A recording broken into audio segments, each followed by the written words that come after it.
আপনি আগের চাইতে অনেক ভালো আছেন। হ্যাঁ, আগের ঠান্ডা ভালো আছে। আমার আল্লাহ ভালোই থাকে। এখন খেতে পারছেন আপনি? হ্যাঁ, আমার আগের ঠান্ডা আল্লাহ ভালো খাই। আচ্ছা, ঠিক আছে। আপনি খুশি এখন মা?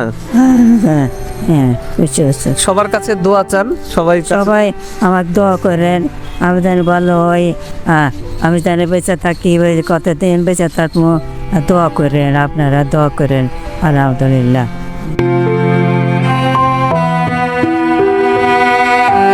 আসসালামু আলাইকুম ওয়া রাহমাতুল্লাহ। আমি ডাক্তার এস.এম. শাকিল হোসেন আপনাদের সবাইকে স্বাগত জানাচ্ছি। আজকে আমরা খুবই ইম্পর্টেন্ট একটা কেসের রিভিউ নিয়ে এসেছি এবং সচেতনতামূলক একটি ভিডিও নিয়ে এসেছি। আমার পাশে যে মাটি বসে আছেন বয়োজ্যেষ্ঠ একজন মা, ওনার বয়স 110 বছর। আপনার বয়স তো 110 বছর। কত আপনার বয়স কত? 110 বছর। 110 বছর। তো আলহামদুলিল্লাহ আমরা অনেক বয়স্ক একজন মানুষকে পেয়েছি। ওনার বয়স 110 বছর। তো ওনার কিছুদিন আগে মুখের মধ্যে ওরাল ক্যাভিটিতে একটি টিউমার ধরা পড়ে। তখন আমরা এটাকে বায়োপসি করানো হয়। তো বায়োপসিতে আমরা অ্যাডিনয়েড সিস্টিক কার্সিনোমা অর্থাৎ ওরাল ক্যান্সার আমরা দেখতে পাই আর কি। তো ওনার যে বয়স, এই বয়সে আসলে কনভেনশনাল যে ট্রিটমেন্টগুলি আছে, আধুনিক যে ট্রিটমেন্ট আছে, কেমোথেরাপি, রেডিওথেরাপি, তারপরে হচ্ছে ওখান থেকে অ্যাডিনেক্টমি করা, এগুলো আসলে কোনোভাবেই সম্ভব না। অস্ত্রোপচারও সম্ভব না, কারণ এত বয়স্ক মানুষ এবং এত দুর্বল মানুষ, ওনার পক্ষে আসলে মডার্ন মেডিসিনের বা মডার্ন প্রোটোকল কোনোটাই মানা সম্ভব না।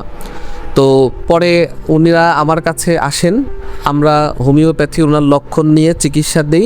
ওনার যে মেইন কমপ্লেইনগুলো ছিল সেটা হচ্ছে যে ওনার মুখ দিয়ে রক্ত আসতো, তারপরে হচ্ছে মুখে প্রচণ্ড দুর্গন্ধ হতো এবং এই টিউমারটা অনেক বড় ছিল। তো আলহামদুলিল্লাহ 3 বার ওষুধ খাওয়ার পরে এখন ওনার টিউমার সাইজটাও অনেকটা ছোট হয়ে এসেছে। ওনার আর ব্লিডিং হয় না এবং ওনার যে মুখের দুর্গন্ধ এটাও কমে গেছে। তারপরে ওনার ব্যথা যন্ত্রণা এটা এখন আর নেই বললেই চলে। তো আমরা একটু ওনার কাছে শুনি আর কি। মা, আপনার তো আগে রক্ত আসতো? রক্ত আছে, ও অল্প অল্প আসে। আর আগে এখন কি আর রক্ত আসে? আগে ওই অল্প অল্প কদিন বাদ আইসে অল্প। আগে যে পাইছে এখন আর আইসে না। আর ব্যথাও অল্প কম আইসে আল্লাহ। আচ্ছা, পোলা টোলা কমে গেছে। ফোলা কমে গেছে, পোলা কমছে। এখন আপনি ভালো আছেন? হ্যাঁ, এখন আর আগের মতো কষ্ট নেই? না। আচ্ছা, ঠিক আছে। আছে। আমরা ওনার জন্য সবাই দোয়া করি, আপনারাও সবাই দোয়া করুন এই মা যেন বাকি জীবনটি ভালো থাকে।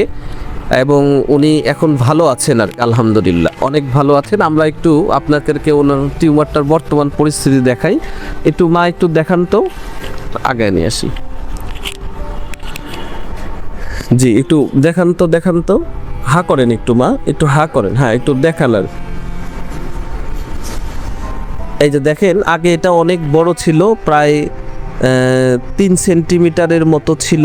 তো এখন এটা আলহামদুলিল্লাহ অনেকটা কমে গিয়েছে, এখন অনেকটা কম আর কি। ঠিক আছে। তো আমরা এই কথাটি আপনাদেরকে বলতে চাই, সেটা হচ্ছে যে আসলে জটিল কঠিন কিছু ব্যাপার থাকে যে অবস্থাতে আসলে কনভেনশনাল ট্রিটমেন্ট বা মডার্ন ট্রিটমেন্টের কোনো ব্যবস্থা চালু থাকে না।